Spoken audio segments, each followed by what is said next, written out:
सरपंचाच्या त्रासाला कंटाळून गोंदी येथील खंडेराव पाटील 26 जानेवारीला करणार सहकुटुंब आत्मदहन। सातारा जिल्ह्यातील कराड तालुक्यातील गोंदी ग्रामपंचायत आणि सरपंचाच्या ढिसाळ कारभाराला कंटाळून गोंदी गावातील खंडेराव पाटील यांनी दिनांक 26 जानेवारी रोजी सहकुटुंब आत्मदहन करणार असल्याची पत्राद्वारे मागणी महाराष्ट्र राज्याचे राज्यपाल, मुख्यमंत्री व दोन्ही उपमुख्यमंत्री आणि पालकमंत्र्यांच्याकडे केली।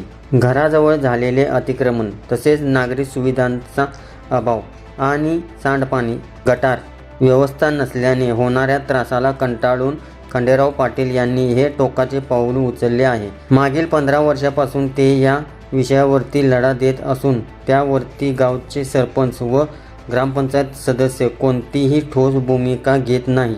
याच कारणामुळे दिनांक 26 जानेवारी रोजी सहकुटुंब आत्मदहन करणार असल्याची ठाम भूमिका घेतल्याचे कराड येथे पत्रकार परिषदेत सांगितले।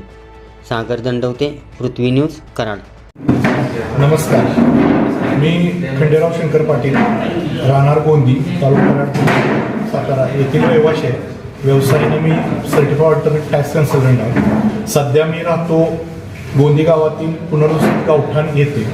या गावठाणमध्ये स्थापनेपासून मूलभूत सुविधांपासून गावठाण पूर्णपणे वंचित आहे। हे वंचित आहे म्हणजे तिथं मूलभूत अंतर्गत रस्त्याचं काम नाही व्यवस्थित, सांडपाणी व्यवस्थापनावरती कुठल्याही प्रकारे कामकाज झाले नाही। तिथं जे जनावरांचे गोठे आहेत त्याचं मलमूत्र विसर्जन आणि त्याची जी काही शेण आहे त्याची व्यवस्था कुठल्याही प्रकारे करण्यात आलेली नाही। या अनुषंगानं ग्रामपंचायत गोंदी यांच्याकडे आम्ही वेळोवेळी मागणी करतोय की बाबांनो इथील गटरची व्यवस्था करून द्या, सांडपाणी विल्हेवाट व्यवस्थित लावा, तसंच अंतर्गत रस्ते स्वच्छ करून द्या। तिथला रोगराईचा जो प्रश्न निर्माण होणार आहे या अस्वच्छतेमुळं तो कुठेतरी क्लिअर झाला पाहिजे, यासाठी त्यांच्या मागे लागलोय। परंतु विद्यमान ग्रामपंचायतीचे सरपंच आहेत हे स्वतः कुठलीही ठोस भूमिका घेत नाहीत।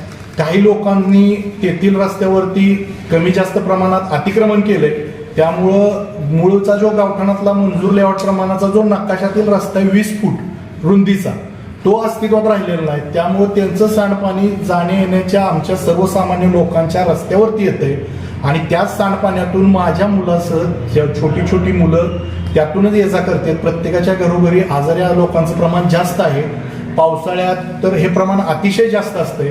असं असताना आम्ही त्याचा पाठपुरावा करतोय, परंतु ग्रामपंचायतीचे सरपंच हे या बाबतीत पूर्णपणे दुर्लक्ष करते। का तर त्यांचं स्वतःच गाव लेवलला अतिक्रमण आहे, ते त्यांना काढायला लागू नये हा त्यामागचा मेन उद्देश आहे। आता याच दरम्यानच्या अनुषंगानं मी वेळोवेळी ग्रामपंचायत सरपंचांच्याकडे ग्रामपंचायत लेवलला पाठपुरावा करत असताना दिनांक 1 डिसेंबर 2025च्या ग्रामसभेमध्ये मी जाहीरपणे सरपंचांना व तेथील उपस्थित ग्रामस्थांना सांगितलं की जर तुम्ही 26 जानेवारी पूर्वी जर हे सांडपाणी विल्हेवाट लावून जर व्यवस्था नाही करून दिली आम्हाला तर मला आत्मदहन करावं लागेल आणि त्याची व्यवस्था तुमची जबाबदारी राहील, ह्याची खबर तुम्ही नोंद घ्यावी असं सांगून सुद्धा त्याच्यानंतर मी गावच्या तंटामुक्ती अध्यक्षांना सांगितलं, सोसायटी संचालक चेअरमन यांना सांगितलं, कुणीही माझी गंभीर दखल घेतलेली नाही। परवा 8 जानेवारीच्या ग्रामसभेत पण मी बोललो तरी दखल घेतली नाही। म्हणून मी 9 जानेवारी 2026 रोजी महामहिम राज्यपाल सो मुख्यमंत्री महाराष्ट्र राज्य, उपमुख्यमंत्री महाराष्ट्र राज्य, दोन्ही उपमुख्यमंत्री आणि सातारा जिल्ह्याचे पालकमंत्री